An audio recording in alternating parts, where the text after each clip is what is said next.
So, okay, ngayon naman mga boss, alam niyo ba na pinuntahan ni Dayan ang child house? Ito yung may mga kids, Carla, na may cancer. So, malalaman natin yan dito lamang sa Exclusive with Dayan Medina. Good morning, boss! Nandito tayo ngayon sa Child House Anniversary. Ito pong Child House ay ang isang foundation na tumutulong sa mga kabataan na may sakit. Mamaya po, exclusive natin tutunghayan ng mga celebrities na taos-pusong tumutulong sa Child House Foundation.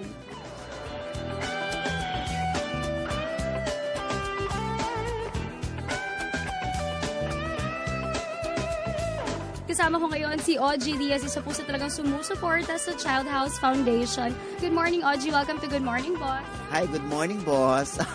Ogie, alam natin na talagang todo po ang suporta ninyo sa Child House Foundation. Gano'n na po kayo katagal sumusuporta dito? Alam mo, hindi ko na matandaan yung taon, pero siguro meron ng mga 5 taon o 6. Kumbaga, nagsusubi na ako, nagsasave na ako for them every month. So bakit napakalapit sa puso mo ng mga Child House? Kasi meron akong 4 na anak din na malulusog, mga regular kids. So parang feeling ko, blessed naman ako with regular and healthy kids.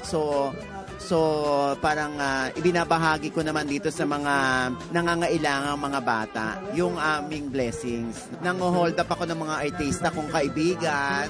Lalo na pag birthday ko, yung malakas loob ko manghingi kasi birthday ko. So hinihingi kong birthday gift sa kanila ay pumirma sila ng cheque pero nakapangalan sa Child House. Sa mga may sobra dyan, kesa isugal ninyo, kesa ibisyo ninyo, ipambili nyo ng kung ano-ano na hindi naman kailangan, maanong tumingin kayo sa paligid. At isa sa mga makikita nyo sa paligid ay itong mga batang ito na nasa Child House Foundation, kung saan ito yung temporary shelter nila na karamihan sa mga batang naririto ay mga taga-probinsya na nangangailangan pumunta ng PGH, ng Jose Reyes Memorial Hospital para magpa-chemotherapy dahil mga may cancer o merong silang dreaded disease.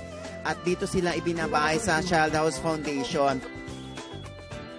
Boys, kayo ba talaga ay mahilig sumuporta sa mga ganitong klase na foundation? Actually, ako first time lang pero sobrang ganda pala ng feeling na ma-part ka sa ganitong So, yun, sobrang glad kami, nakagawa kami ng music for them, for the kids. So, sila yung kasi maraming pagdadaanan sa buhay and nahihirapan sila na, just to live a normal life. So kami, may pag-asa pa. The only thing that you have to do is umiti ka lang. Since na-experience na rin namin, sobrang saya din pala Nakabanding pa namin yung mga bata. At the same time, nakatulong pa. Kaya yun, siguro mga ibang foundation pa. Yes.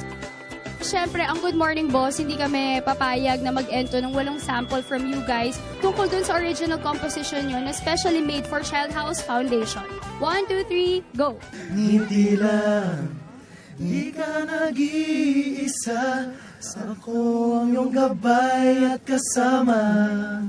Ngiti lang, di ka mag-iisa sa hirap at ginhawa. Ngiti lang, ngiti lang, ngiti lang, ngiti lang. Ngiti lang, ngiti lang, ngiti lang. Para sa mga bata dito sa Child House Foundation, araw-araw ay Pasko dahil sa dagsa at dami ng sumusuporta at nagmamahal sa kanila, lalo na ang inyong mga favorite celebrities. Kung kaya't hanggang sa muli, ako po si Dayan Medina para sa Exclusive.